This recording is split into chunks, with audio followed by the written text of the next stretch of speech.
দিগন্তজোড়া হলুদ রঙে ঢাকা সরিষা ক্ষেত, এমন দৃশ্য পাবনার সদর, আটঘরিয়া ও চাটমোহর চলনবিল এলাকায়। সরিষা ক্ষেতের আইলে সারি সারি মৌবাক্স বসিয়ে মধু সংগ্রহে ব্যস্ত মৌচাষিরা। সরিষা ফুলের মধু জেলার অন্যতম অর্থকরী পণ্য। দেশের চাহিদা মিটিয়ে এই মধু যাচ্ছে বিদেশে। প্রতি কেজি মধু বিক্রি হচ্ছে 500 থেকে 600 টাকায়। কৃষকরা বলছেন, সরিষা ক্ষেতে মৌবাক্স স্থাপনের কারণে ফুলে পরাগায়ন বাড়ছে।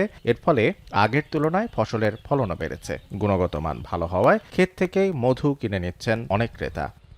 মৌমাছি আপনার ফুলে গেলে পরে এক ফুলিতে আর এক ফুলে যাচ্ছে, মৌমাছি রেণু ছাড়ালে পরে আপনার দেখা যাচ্ছে ফুলি ফলন বেশি হয়। মধুর ব্যাপক চাহিদা, ধরেন আমরা দিতেই পারি না, আমার অনলাইন লাগে না, আমার জায়গা থেকে সেল হয়ে যায়। উপকার মানে সর্ষার মধু তো এমনি খুব সুন্দর মধু, 1 নাম্বার মধু হয়।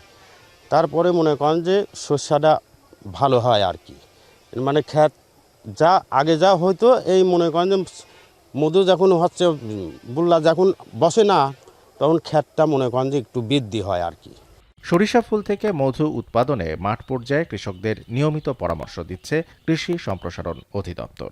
সরিষার উৎপাদন বৃদ্ধিতে এই মৌবক্স স্থাপন করলে উৎপাদন বৃদ্ধি পাবে এবং কৃষক পর্যায়ে যেন মৌয়ালদের সহায়তা করে, এই বিষয়টা আমরা বলে যাচ্ছি। কৃষি অধিদপ্তরের তথ্য মতে মৌসুমে জেলায় প্রায় ৪৯,০৪২ হেক্টর জমিতে সরিষার আবাদ হয়েছে, আর মধু সংগ্রহের লক্ষ্যমাত্রা নির্ধারণ করা হয়েছে ১১০ টন।